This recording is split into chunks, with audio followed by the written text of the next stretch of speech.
Assalamualaikum warahmatullahi wabarakatuh. Hamdan wa syukran lillah amma ba'd. Saudara-saudara kaum muslimin, muslimat, shaimin, shaimat rahimakumullah.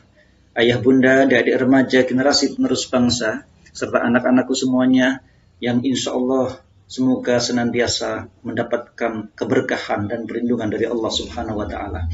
Pada kesempatan kultum kali ini, saya ingin menyampaikan sebuah kisah seorang pemuda di masa zaman Nabi Sulaiman. Pada suatu ketika Allah memerintahkan Nabi Sulaiman untuk pergi menuju ke sebuah tempat, yakni sebuah pantai ataupun laut.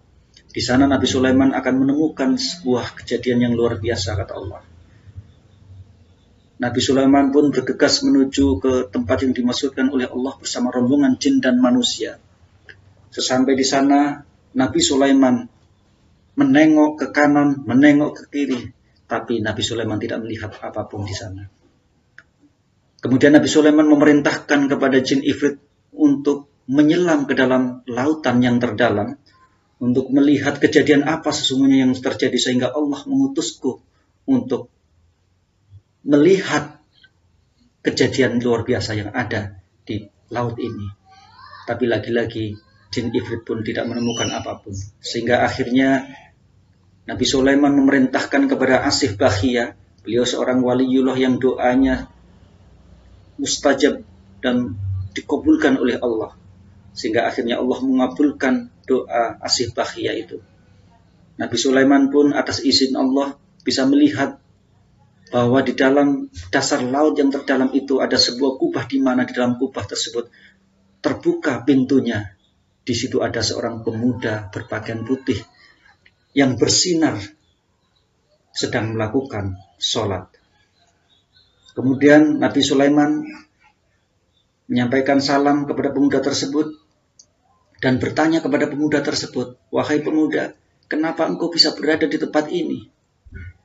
Kemudian pemuda tersebut menjawab dan menceritakan bahwa pada saat itu saya merawat kedua orang tua saya lebih dari 70 tahun.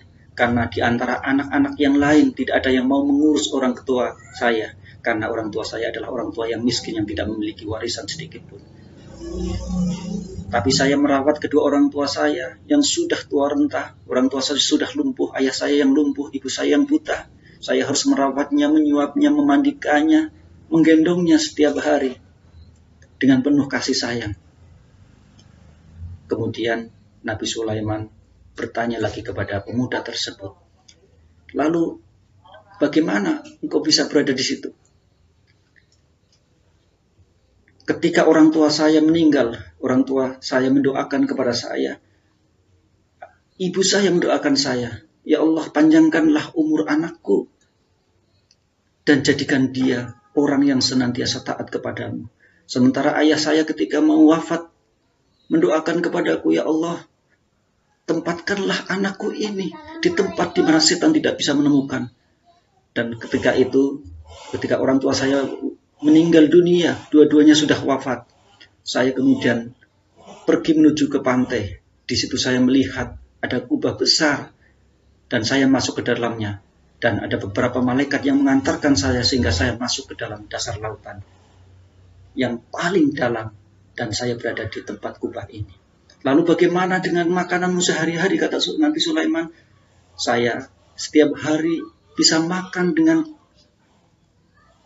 nikmat, bisa makan dengan kenyang sesuka hati saya. Karena ada seekor burung yang setiap hari membawakan makanan untuk saya. Dan kenikmatan itu belum pernah saya rasakan pada saat itu." Kemudian Nabi Sulaiman bertanya lagi kepada pemuda tersebut, "Sejak kapan kamu berada di tempat ini?" Kemudian pemuda tersebut menjawab, "Saya hidup pada zaman Nabi Ibrahim." Nabi Sulaiman pun terkejut karena jarak antara Nabi Ibrahim dengan Nabi Sulaiman itu lebih dari 2000-an tahun.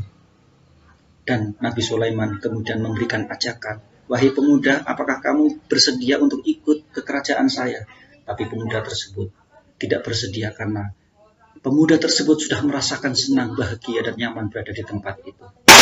Dari kisah ini kita bisa mengambil kesimpulan bahwa doanya orang tua yang sangat tulus, apalagi orang tua kita adalah orang-orang yang soleh, maka doa orang tua tersebut akan mustajab dan akan dikabulkan oleh Allah. Sebagaimana disebutkan dalam hadis, ada 3 doa yang dikabulkan oleh Allah, yaitu diantaranya adalah doa orang tua kepada anaknya. Begitu juga doa anak kepada orang tua juga disebutkan dalam hadis adalah doa yang mustajab. Oleh karena itu, kita selaku anak-anak atau orang dewasa tapi masih memiliki kedua orang tua, rawatlah kedua orang tua kita, sayangilah orang tua kita, dan apabila orang tua kita sudah meninggal, maka kita doakan kedua orang tua kita. Bukankah dalam Al-Quran memerintah kepada kita selaku hambanya, wabil walidaini ihsana, berbuatlah baik kepada orang tua. Bahkan Al-Quran memberikan peringatan kepada kita semua, fala taqul lahuma uffin, tidak boleh berkata apalagi membentak, memarahin kepada orang tua kita semuanya. Semoga kita semua termasuk orang-orang yang berbakti kepada orang tua, dan kita senantiasa menjadi orang yang mendapatkan keberkahan dari Allah Subhanahu wa Ta'ala, dan kita menjadi orang-orang yang taat sebagaimana pemuda tersebut. Semoga momen di bulan Ramadan ini kita akan mendapatkan predikat takwa karena kita menjalankan ibadah puasa dan kita menyayangi kedua orang tua kita. Semoga kita semuanya menjadi orang-orang yang berbakti pada orang tuanya, dan kita kelak akan mendapatkan balasan yakni berupa syurganya Allah Subhanahu wa Ta'ala. Terima kasih atas segala perhatian. Wal afu minkum. Wassalamualaikum warahmatullahi wabarakatuh.